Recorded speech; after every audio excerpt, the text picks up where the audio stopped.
அனைவருக்கும் வணக்கம். மகர ராசிக்காரர்களுக்கு நன்கு நாடகம் ஆடும் சொந்தங்களிடமிருந்து விலகி நிற்கும் மகர ராசி மிகப்பெரிய மாற்றம் வரும் நேரமாக மகர ராசிக்காரர்களுக்கு எந்தெந்த விஷயங்கள் அமைய போகின்றன என்பதை சற்று விரிவாக பார்க்கலாம். மகர ராசிக்காரர்களை பொறுத்த வரைக்கும் ஜென்ம ராசியை விட்டு சனி விலகக்கூடிய இந்த தருணத்தில் ராகுவும் அர்த்தாஷ்டகஸ்தானத்தில் இருந்து விலகி சகாயஸ்தானத்தில் நுழைகிறாருங்க. ராகு சகாயஸ்தானம் 3ஆம் இடத்தில் வருவது அனைத்து விதமான பணிகளிலும் நிறைந்த நன்மை கிடைக்கக்கூடிய ஒரு அமைப்பாக பார்க்கப்படுகிறது. 7.5 சனியின் கடைசி காலகட்டமாக இருந்தாலும் கூட மகர ராசிக்காரர்களுக்கு இந்த தருணத்தில் மிகப்பெரிய மாற்றத்தை வித்திடக்கூடிய வகையில் ராகு சஞ்சரிக்க போகிறாருங்க. ஏனென்றால் சனி சுக்கிரனை போன்று திடீர் அதிர்ஷ்ட யோகங்களை அள்ளி கொடுக்கக்கூடிய தன்னிகரற்ற கிரகமாக இருக்கக்கூடிய ராகு சகாயஸ்தானத்தில் வருவது, பாக்கியஸ்தானத்தை பார்ப்பது, அது மட்டுமல்லாது பாக்கியஸ்தானத்தில் மோட்சக்காரகராக இருக்கக்கூடிய கேது சஞ்சரிப்பது அனைத்து விதமான பணிகளிலும் நிறைந்த நன்மையை கொடுக்கக்கூடிய ஒரு அமைப்பாக பார்க்கப்படுகிறது. எனவேதான்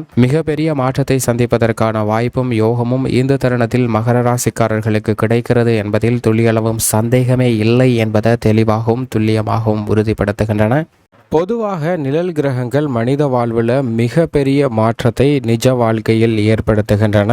8-10-2023 முதல் ராகு மீன ராசியிலும் கேது கன்னி ராசியிலும் அமர்ந்து சஞ்சரிக்க போகின்றன. அடுத்த சுமார் 1.5 ஆண்டுகள் பல்வேறு விதமான மாற்றத்தை ஏற்படுத்த இருக்கின்றன. அதிலும் குறிப்பாக நன்கு நாடகமாடும் சொந்தங்களிடமிருந்து விலகி நிற்பதற்கான வாய்ப்பையும் தங்களுடைய வாழ்வில் மிகப்பெரிய மாற்றத்தை சந்திப்பதற்கான வாய்ப்பும் யோகமும் இந்த தருணத்தில் கிடைக்கிறது என்பதை தெளிவாக ராகு கேது பயிற்சி உறுதிப்படுத்துகிறது. குரு பயிற்சி எப்படி அதீத நன்மை கொடுக்குமோ அதே போன்று சனி பயிற்சியால் எப்பேற்பட்ட நிலை ஏற்படுமோ, எப்படி மாற்றம் ஏற்படும் என்று முக்கியமாக பார்க்கப்படுகிறதோ அதே போன்றுதான் ராகு கேதுவின் பயிற்சியும் மிக முக்கியமாகவும் கவனிப்பாகவும் பார்க்க வேண்டிய ஒன்றாக உள்ளது. ஏனென்றால் உங்களுடைய இலக்குகளை அடைவதில் தாமதம் ஏற்படுவது, திருமண பாக்கிய தடைகளை அதீதமாக சந்திப்பது, ஒரு அடி முன்னேற்றத்தில் பல அடி சறுக்கல்களை சந்திப்பது போன்ற அனைத்திற்கும் மிக முக்கியமான காரணமாக இருப்பது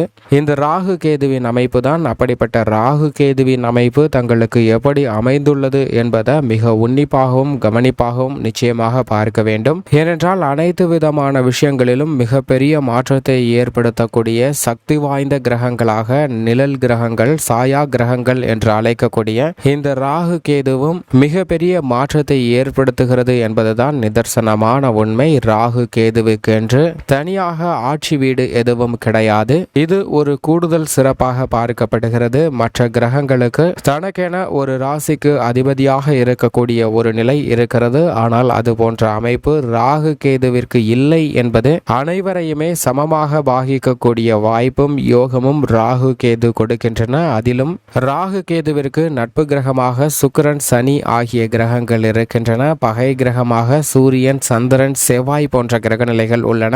ராகு கேதுவினுடைய இந்த நிலைக்கே சூரியன், சந்திரன் தான் காரணம் என்பதால் தான் சூரிய கிரகணம், சந்திர கிரகணத்தின் போது ராகு கேதுவால் மிகப்பெரிய மாற்றங்களை ஏற்படுத்துவதற்கான வாய்ப்பு இருக்கிறது என்பதன் காரணமாக தான் சூரிய கிரகணம், சந்திர கிரகணத்தின் போது கவனமாக இருக்க வேண்டும் என்று சொல்லப்படுகிறது. இந்த ராகு கேது அவ்வளவு பெரிய மாற்றத்தை ஏற்படுத்தி கொடுக்கக்கூடிய சக்தி வாய்ந்த கிரகமாக பார்க்கப்படுகின்றன. அது மட்டுமல்லாது புதன், குரு ஆகிய 2 கிரக நிலைகளும் சமகிரகமாக இருக்கின்றன. தற்போது கேது புதனின் ஆட்சி வீடான கன்னி ராசிக்கும் ராகு குருவின் ஆட்சி வீடான மீன ராசிக்கும் சமகிரகத்திற்கு பயிற்சியாவது நல்ல வரவேற்கத்தக்க ஒரு அமைப்பாக பார்க்கப்படுகிறது. ஏனென்றால் ராகுவை பொறுத்த வரைக்கும் அவரது பகை கிரகமான செவ்வாயின் ஆட்சி வீட்டில் சஞ்சரிப்பதை விட அவரது சமகிரகமான குருவின் ஆட்சி வீட்டில் சஞ்சரிக்கக்கூடிய இந்த தருணத்தில் எதிர்பாராத பல அதிரடியான மாற்றங்களை ஏற்படுத்துவதற்கான வாய்ப்பை உறுதிப்படுத்துகிறாருங்க. அதே போன்றுதான் கேதுவின் அமைப்பும் நல்ல மாற்றத்திற்கு வித்திடக்கூடிய ஒன்றாக பார்க்கப்படுகிறது.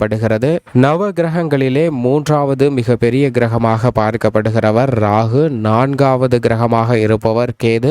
இந்த 2 கிரகங்களுக்குமே நிலவுகளின் எண்ணிக்கையை பொறுத்த வரைக்கும் ராகுக்கு 27 நிலவுகளும் கேதுவிற்கு 14 நிலவுகளும் உள்ளன. சூரிய குடும்பத்தில் மற்ற கிரகங்களின் இயக்கத்தையே பாதிக்கக்கூடிய அளவிற்கு சக்தி வாய்ந்த கிரகமாக இருப்பதுதான் இந்த ராகு கேது. எனவேதான் மற்ற கிரகத்தின் பெயர்ச்சியுடன் சேர்த்து இந்த ராகு கேதுவின் பெயர்ச்சியும் உன்னிப்பாகவும் கவனம் கவனமாகவும் பார்க்க வேண்டிய ஒன்றாக இருக்கிறது. ராகு கேதுவின் அமைப்பு சாதகமாக இல்லை என்றால் திருமண பாக்கியம் உள்ளிட்ட பல்வேறு விதமான தடைகளை அதீதமாக சந்திப்பதற்கான வாய்ப்பு இருக்கிறது. அதில் ஜாதகத்தில் ஜனன கால அடிப்படையில் தோஷம் இருந்தது என்றால் நிச்சயமாக அவற்றை நிவர்த்தி செய்ய வேண்டும். அப்படி நிவர்த்தி செய்வதால் நல்ல பல நன்மைகள் கிடைக்கும். இல்லை என்றால் ஒரு குழப்பமான ஒரு சூழ்நிலையும் பல்வேறு விதமான தடைகளும் தாமதங்களும் சூழ்ந்து கொண்டேதாங்க இருக்கும். எனவேதான் இந்த ராகு கேதுவின் பரிகாரம் மிக முக்கியமான ஒன்றாக பார்க்கப்படுகிறது. அது மட்டுமல்லாது பாவ கிரகமாக இருக்கக்கூடிய ராகு கேது மனித வாழ்வில் மிகப்பெரிய கஷ்டத்தை மட்டும்தான் கொடுக்குமா என்றால் நிச்சயமாக கிடையாது.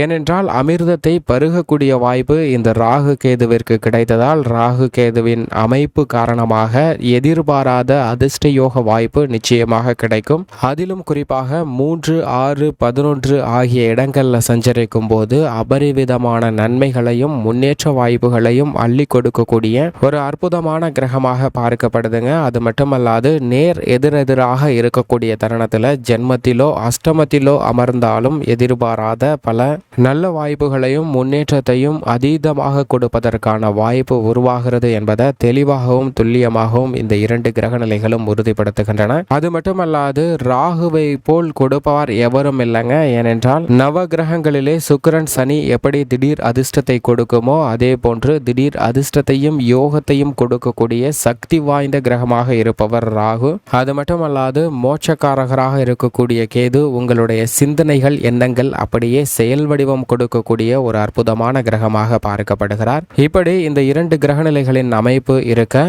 குடும்ப சூழ்நிலையை பொறுத்த வரைக்கும் ராகு கேதுவின் அமைப்பு காரணமாக திட்டமிட்ட பணிகளை அனைத்தையும் மிக சிறப்பாகவும் செம்மையாகவும் செய்து முடிப்பதற்கான வாய்ப்பும் யோகமும் கிடைக்கிறது.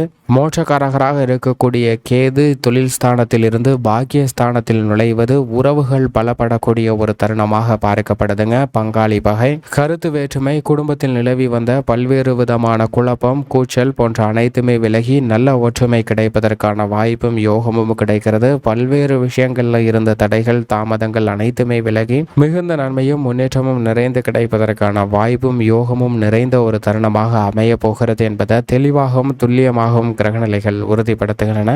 எதை செய்தாலும் அதை திட்டமிட்டு சிறப்பாக செய்து முடிப்பதற்கான வாய்ப்பும் யோகமும் இந்த தருணத்தில் கிடைக்கக்கூடிய ஒரு தருணமாக பார்க்கப்படுகிறது என்பதை மோட்சக்காரகராக இருக்கக்கூடிய கேது உறுதிப்படுத்துகிறாருங்க. அது மட்டுமல்லாது இதைவிட மிகப்பெரிய அளவில் நன்மை கிடைப்பதற்கான வாய்ப்பை அர்த்தாஷ்டகஸ்தானத்தில் இருந்து விலகக்கூடிய ராகு உறுதிப்படுத்துகிறாருங்க. புதிய முயற்சிகள் எதுவாக இருந்தாலும் அவற்றில் மிகப்பெரிய மாற்றத்தை சந்திக்கக்கூடிய வகையில் வெற்றி நிறைந்து கிடைப்பதற்கான வாய்ப்பையும் யோகத்தையும் கொடுக்கிறாருங்க. வீரத்தோடும் விவேகத்தோடும் அனைத்து விதமான பணிகளையும் செய்து முடித்து மிகப்பெரிய அளவில் நன்மையும் முன்னேற்றமும் நிறைந்து பெறுவதற்கான வாய்ப்பும் யோகமும் கிடைக்கிறது. அண்ணன் தம்பிகளுக்கிடையே இருக்கக்கூடிய ஒற்றுமை என்பது பலப்படும். நண்பர்களும் உங்களுக்கு பக்க உறுதுணையாக செயல்படுவார்கள். இந்த தருணத்தில் நீங்கள் மேற்கொள்ளக்கூடிய அனைத்து விதமான காரியங்களிலும் மிகப்பெரிய அளவில் நன்மை நிறைந்து கிடைப்பதற்கான வாய்ப்பும் யோகமும் உண்டு. பல்வேறு விதமான சுப நிகழ்வுகளை குறித்த திட்டமிட்டல் மற்றும் பேச்சுகள் அனைத்துமே மிகுந்த நன்மை கொடுக்கக்கூடிய விதத்தில் மகர ராசிக்காரர்களுக்கு அமைய போகிறது. மேலும் இந்த தருணத்தை மகர ராசிக்காரர்கள் மிக சிறப்பான தருணமாக மாற்றிக்கொள்ள வாரத்தில் ஏதேனும் ஒரு நாள் விரதமிருந்து அருகாமையில் உள்ள நவகிரக ஆலயம் சென்று வழிபாடு செய்யுங்கள். என்றால் ராகு கேது பெயர்ச்சி நடைபெற்று முதல் 3 மாதத்திற்குள் ஒரு முறை திருநாகேஸ்வரம் சென்று தரிசித்து வாருங்கள். நிச்சயமாக நல்ல பலன் நிறைந்து கிடைக்கும்.